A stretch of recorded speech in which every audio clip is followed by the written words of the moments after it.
पांढरकवडा तालुक्यातील टिपेश्वर अभयारण्यातील कोअर झोनमध्ये नियम तोडून वाघासोबत सेल्फी घेणे एका वनक्षेत्र अधिकाऱ्याला चांगलेच महागात पडले। या घटनेची दखल घेत आरएफओ विवेक येवतकर यांना निलंबित करण्यात आले।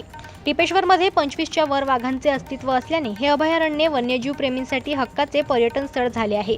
येथे हमखास व्याघ्र दर्शन होत असल्याने पर्यटकांची सतत वर्दळ असते।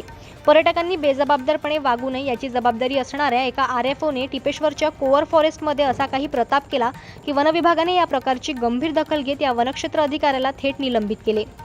टिपेश्वर अभयारण्यातील माथणी गेटवर कर्तव्यावर असलेले आरएफओ विवेक येवतकर यांनी वन्यजीव अधिनियमांना पायदळी तुडवत अभयारण्यातील कोअर झोनमध्ये स्वतःच्या खासगी वाहनाने प्रवेश केला। रविवारी सायंकाळी 6 वाजताच्या सुमारास ते कारनी कोअर झोनमध्ये गेले। त्यावेळी अनेक पर्यटकांच्या जिप्सी सुद्धा तिथे पोहोचल्या होत्या।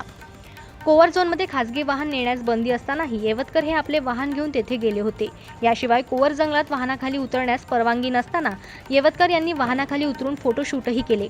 येथील ज्या पानवठ्याजवळ आदल्याच दिवशी 2 वाघांची झुंज झाली होती त्याच ठिकाणी येवतकर यांनी काही अंतरावर उभ्या असलेल्या वाघासोबत सेल्फी काढला।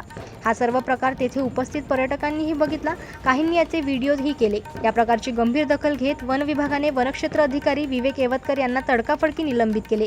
हा प्रकार उजेडात आल्यानंतर विवेक येवतकर यांच्या निलंबनाचा प्रस्ताव शासनाकडे पाठविण्यात आला होता। तो मंजूर झाला असून येवतकर यांना निलंबित करण्यात आले, अशी माहिती टिपेश्वर अभयारण्याचे विभागीय वन अधिकारी उत्तम फळ यांनी दिली।